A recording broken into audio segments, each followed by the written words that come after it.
it's a me, a Luigi. It's a Halloween, a rumor and innuendo. And no, I am Dominic D'Angelo of adfreeshows.com, SEScoops.com, and OneTrueSportTV.com. But I'm with my brother, Mario. No, guys. No, it's Robert Karpelis, WE Creative _ish. Robert, happy Halloween, man. God damn it, Dom. I'm looking online. I got to go retweet the show, as I always do. And it says on there, rumor and innuendo, interview Brody King. No. That is how the show is labeled online. Clearly, Are you neither Brody? one of us are Brody King. So the interview was supposed to happen yesterday. Had it all set up. We're literally logged on. And as we're logged on, we get a ping, a phone call, a note from the folks at All Elite Wrestling. Tony Khan personally says, no, Brody's not available. We're going to have to reschedule. Yes. And so I had to use this same feed for the Brody interview. I changed the title, but it apparently didn't change on Twitter. Nope. Not on X, Twitter, whatever it is, but we'll say hi to some of the folks who are joining us here today. Hey. Ron Ward says, Gremlins ate yesterday afternoon's podcast. No, it was shredded in that bin by Brandon Cutler. Wrestling Old Head says, R&I, happy Halloween to all, but let's get back to business. Yes. Devin Dowling says, Double D and RKO, hell yeah. I like it. And then Alt Jake says, good morning, gang. And actually, I don't know if this will work. If I tilt to this all the way to the side, the jack-o'-lantern in the corner. Ooh, very festive. Very festive. I hate Halloween. Do you hate Halloween? Hate Halloween. Do you have an all-time favorite costume that you've done? As a kid, I did Raphael as the Ninja Turtle a couple times. I don't know what it was about the sarcastic jackass of the Ninja Turtles group that just it spoke to me. Yeah, I liked it. No, Halloween is fun when you are a kid. I think there are kids that just go like insanely stupid and annoying. I just don't like when kids people are like ringing your doorbell at like 9:30, 10 o'clock at night. Like when the lights are out, leave me the hell alone. Yeah, there's a code that goes with the trick or treat and all that stuff. If the light's off, they're clearly not. They don't got candy for you guys. There was, but this year, second year in a row, we are a full-size candy bar household here. Whoa! Wow! Yeah, we're really stepping it up. It's they took away my third hour of Raw, but these kids are getting a full candy bar. Man, what a benevolent man you are, Robert. Benevolent. Oh, and then Devin says, my last Halloween before our boy's born, gotta get drunk tonight. Ooh, better. Whatever you're gonna do. Oh, there were Halloweens, I guess, when I was younger but older, and you go out to Halloween parties and things like that, and that was fun. I just think as cranky old man methodology. I also love, because Dom, best producer in the business. I don't know if you guys are aware of this. Does Rob Van Dam's podcast, does Straight Talk with the Boss, does Working Stiff. Underneath my name, it says Marcus D'Angelo. What? Oh, hey, you're my brother. Well, I did say you were my brother, right? So Marcus will be on tomorrow, I believe. You will. Marcus is going to be filling in for me. I will be traveling to Manhattan to go see friend of the show, James Monroe Iglehарт's new Broadway show, A Wonderful World, in which he plays Louis Armstrong. He's the only Tony Award winner, to my knowledge, who consistently watches Rumor and Innuendo. So shout out to James, who's an awesome dude. He won the Tony for Aladdin. He was the genie. No way. And then was in Hamilton and Spamalot. There's a new musical on Louis Armstrong, and he's Louis? He plays Louis, and it's uncanny. I caught a clip of it. He was on, I want to say, Good Morning America. I watched it. He was you could close your eyes and it's him. That's fantastic. It is insane. I love it. And Alt Jake pointing out here, even though I was Marcus D'Angelo, no swearing. That's right. Gosh darn it. Mm-hmm. But we got to talk. We got to talk about the Dynamite. It had a spooky name. What was the name for the spooky? Fright Night Dynamite. That you remember. The Fright Night Dynamite. I got it. Mm-hmm. That's right. Hey, it was pretty. I would say maybe scary good. Robert, what do you kind of? Have you seen the ratings? I don't know what the ratings are yet to say how scary or scary good this episode of the Dynamite may or may not have been. I would say scary competent. Okay. How's that? We'll take that. Like, we ask for storylines. We ask Mhm. for long-term angles. And if you watched the Dynamite last night, you got storylines and you got long-term angles. Yes, yes, you did. Yeah, they did dot their i's and cross their t's a little bit here this week. Hey, and we talked about what they were gonna kick the show off with. Sure enough, they did kick it off with a I'm little sorry. bit of I like this comment here from Drew Roy James, who says, because the ratings determine whether something was good or not. Not at all. I told this to Dom. I was off air. As a kid, I was a WWF kid, not a WCW Nitro kid. And a lot of those episodes of Nitro that would absolutely demolish Raw were Mhm. god awful 2 hour, 3 hour unwieldy shows. And those Raws were great. So when I was at WWE and we had WWE 24/7, one of the shows I got to help produce was the Monday Night War show with Michael Cole, where we would literally show in its entirety the Nitro and the Raw. So you could watch both and judge, hey, yeah, the ratings may have said this, but which show was actually the better broadcast? And a lot of the times, Raw was a much more entertaining show. It was a joke, Jeroy J, about the ratings. That's okay. Hey, listen, we're all about people that can't see jokes or people that can see jokes because we're a bunch of jokes sometimes. But guess what? I don't know where I'm going with this. But hey, I we had honestly wasn't paying attention to you. Sorry. that's okay. John Moxley kicked off the show just briefly before Orange Cassidy interrupted their feed, their little invasion, if you will, to state his own thing. He says, "Hey, I'm not a leader, but you forced my hand, and now, John Moxley, I challenge you for that championship." New tone from Orange Cassidy. Still kind of kept it a little lighthearted at the end. What did you think of this new Orange Cassidy we're kind of getting, Robert? So I like solidifying Orange Cassidy as one of the faces of AEW, and that he, like these younger guys, this is the future of the business, but they need to understand that Moxley and crew are dangerous and they're in danger. The problem I have with this promo, this was going great until this narrative of I need AEW. Moxley Yeah. doesn't need AEW, which means Moxley can go back to WWE. I can't go back to WWE. So this place better not go out of business. Yeah, I didn't like that. I've said that before too, where it's just like I'm sick of this. Like, hey, let's do this company loyalty stuff that like WWE used to do that a lot. And now AEW's really been leaning into this aspect of like the brand, the letters, everything like that. It's like I want more of Orange Cassidy being like, look, you hurt my friends, and I'm for my friends. I'm for the betterment of wrestling, and I'm challenging you, John Moxley. Why this whole company thing? I don't. You got to make me invested into AEW. You got to make me think about AEW in a certain way. These are. I'm more. We're more about characters and stars. We're not about letters. And I think they really need to veer away from that. But overall, I did like what Orange Cassidy kind of had to say in his delivery. Him not completely compromising himself in the character that he's developed, but still maintaining that. So I thought it was a pretty good balance for him specifically. Didn't like somewhat what was indicated about AEW, the brand, so to speak. So the wrestling old head hits the nail on the head. He said that's TK's inner ECW fan showing again. ECW could do an us versus them mentality because it was a small independent promotion trying to hold its own with WWF and WCW, and their particular brand of wrestling, which was an interesting hybrid of lucha style and hardcore and technical wrestling, you were not getting on Nitro or Raw. That's On right. Nitro, you were getting uh, I was oh my gosh, my mind went blank as I was in the middle of saying it was What's Creed? you're getting John Tenta Big Bubba matches, and then over on Raw, you may get a British Bulldog main event push where they know that they're not really invested in them. And in ECW, they were trying to treat you like adults. It didn't feel like a TVG or TVPG program. The AEW us versus the world mentality would work if the alternative was also not servicing the same audience in the same way. So if AEW were to go away tomorrow, it would be really unfortunate that a lot of people would have lost their jobs.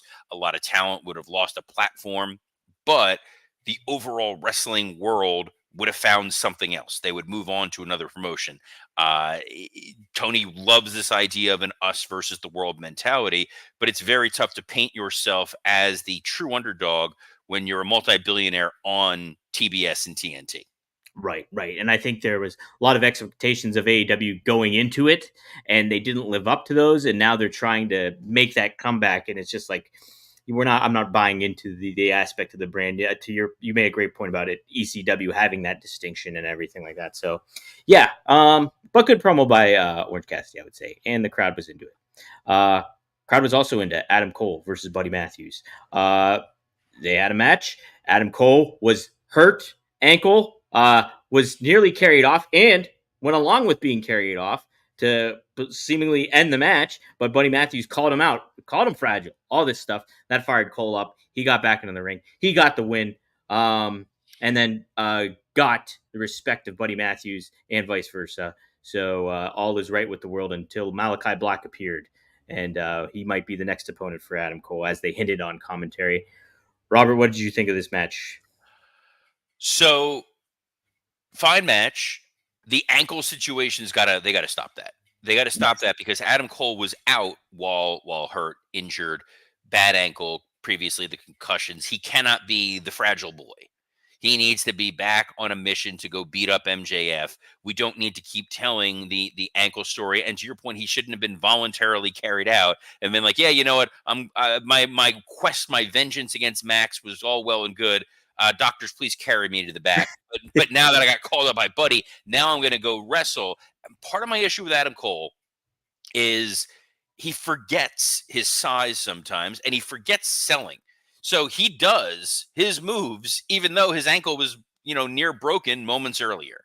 That was a little frustrating. I also think that Buddy Matthews is the guy they should be getting behind rather than Adam Cole. He's signed to the company. I think he's got a great physique. I think he's great in the ring. I think he's a more captivating talent. I don't like that he's being used as cannon fodder. And then when Malachi Black popped up, you see him, you go, that's an interesting looking character. I want to see more of him featured on AEW TV instead of just being the next guy to lose to Adam Cole. And Ron Ward makes a good point here. Somewhere, Mike Lawrence, my co-host on Working Stiff, is cursing Robert for using the good goddamn name of John Tenta that way. I like him. Big John Tenta fan. John Tenta versus Big Bubba. Mm. Some of the worst stuff you're gonna see when they shaved half of Tenta's head and they do the silver dollar match on a pole that was part of Bash at the Beach.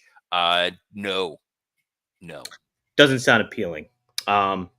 Yeah, I'm sick of it. This is another thing, another crutch, pun intended, that the AEW kind of leads into is the aspect of, oh my God, this person's hurt. Let's get the doctor out here. Let's take a look at him. Let's see if he's okay. Is he okay? Oh my God. Oh, he's okay. He's gonna win the match. It's You're going to too always much get of that in some way, shape, or form in wrestling. I just don't think you necessarily needed it here. And the idea that Buddy trying to fire up Adam Cole, that he cares, he's it. part of a sinister Halloween coven of Yeah. evil, soulless monsters. We have seen what Buddy can do. We have seen what Malachi can do. We can't see what Brody King does. He doesn't show up for his goddamn interviews. But Dang he it, will be here. Brody. His flight was delayed. It's fine. It was not a, yeah. I'm being mean. I see House of Black and this world of stables, and I'm going, these guys they feel more credible than Judgment Day had felt when they were super spooky. They feel more credible than Final Testament has felt. They feel different than everything else you see on AEW programming. They can go in the ring. They're creative. Use them. Yeah. Yeah. Instead, Adam Cole, I'm trying not to pile on him because he's very small and his ankle hurts and it will collapse on him.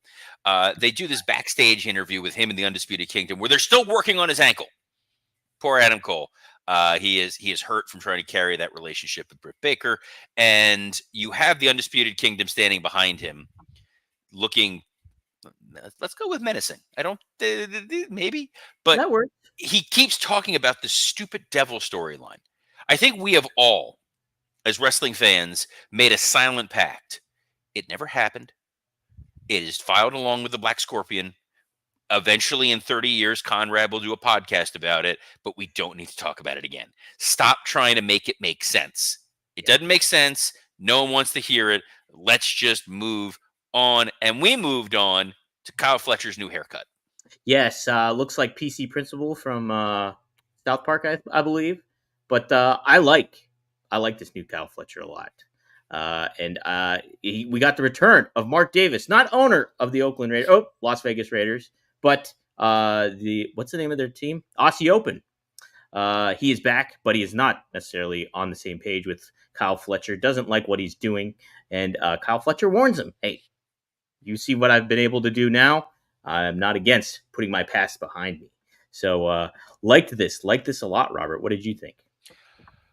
Again, good underlying messaging, Mhm. good intent for this. A little too long.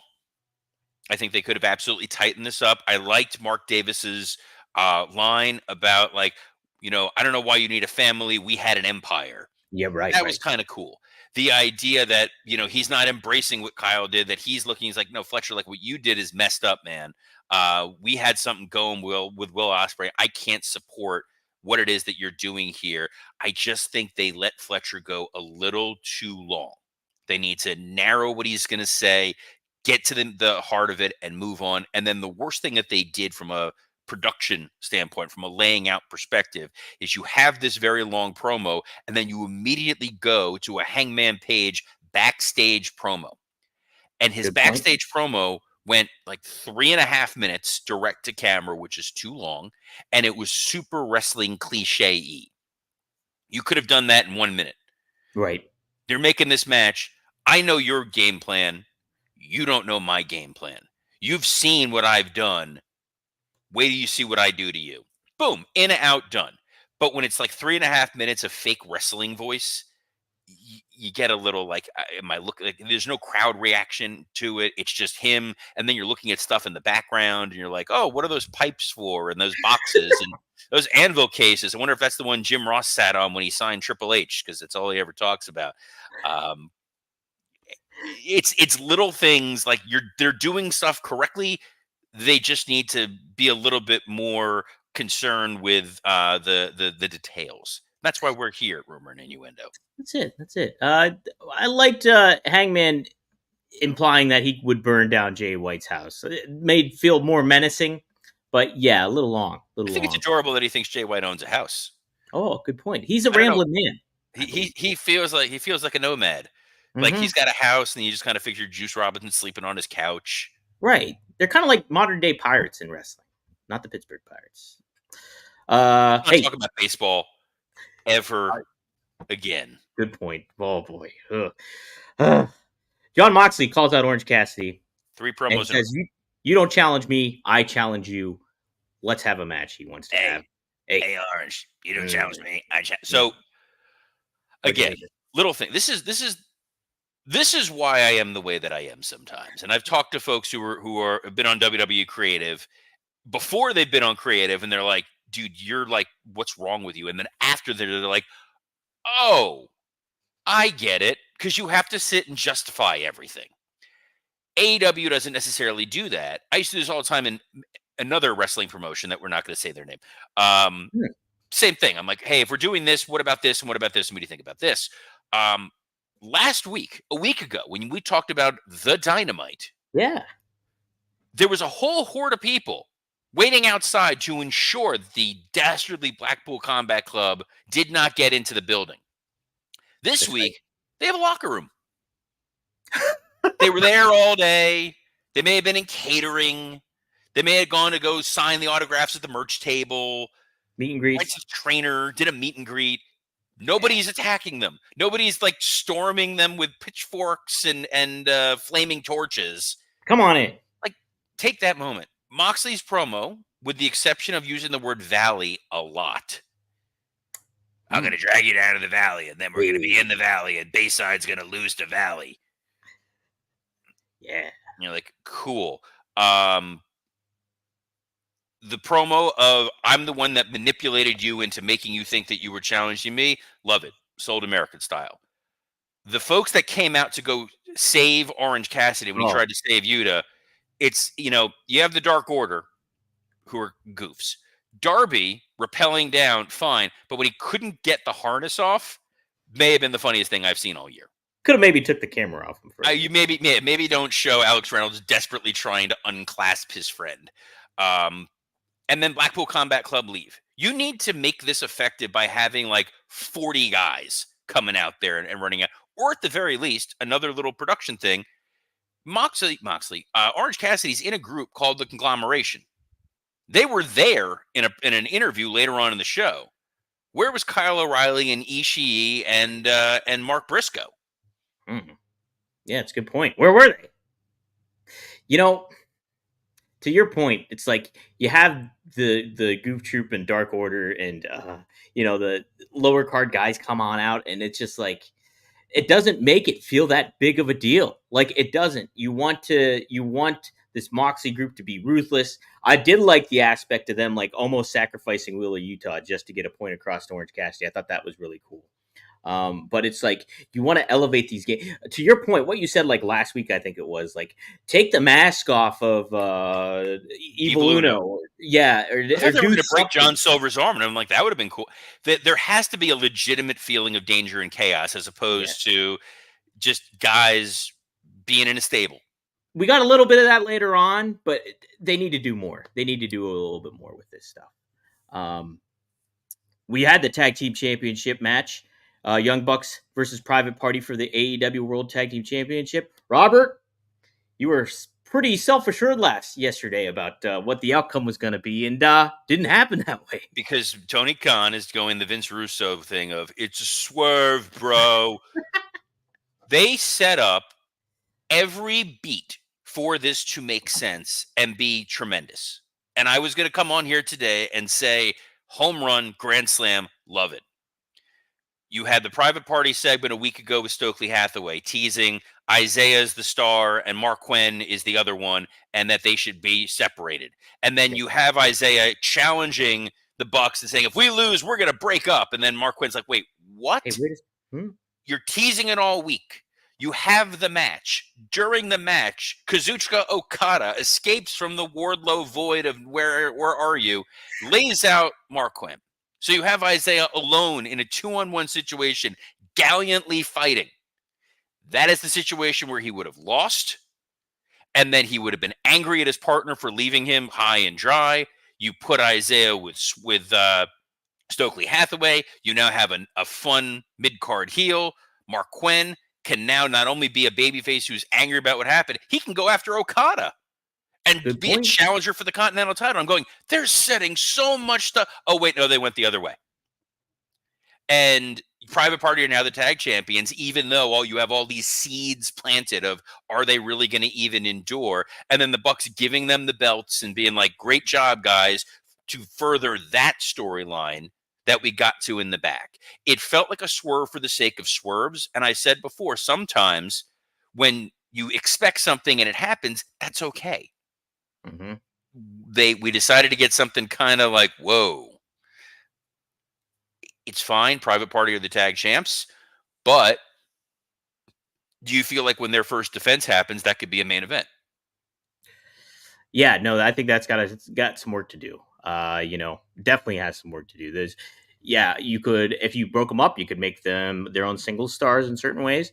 But I'm not necessarily against them being the tag team championships. I think champions. I think the Young Bucks needed to lose those titles because they weren't doing anything with them. Well, And they maybe needed this, to lose them because there's some story going on. yes, This is where we're getting the big flashing story. Story aspect, and we saw a little bit There's of that. papers being shredded.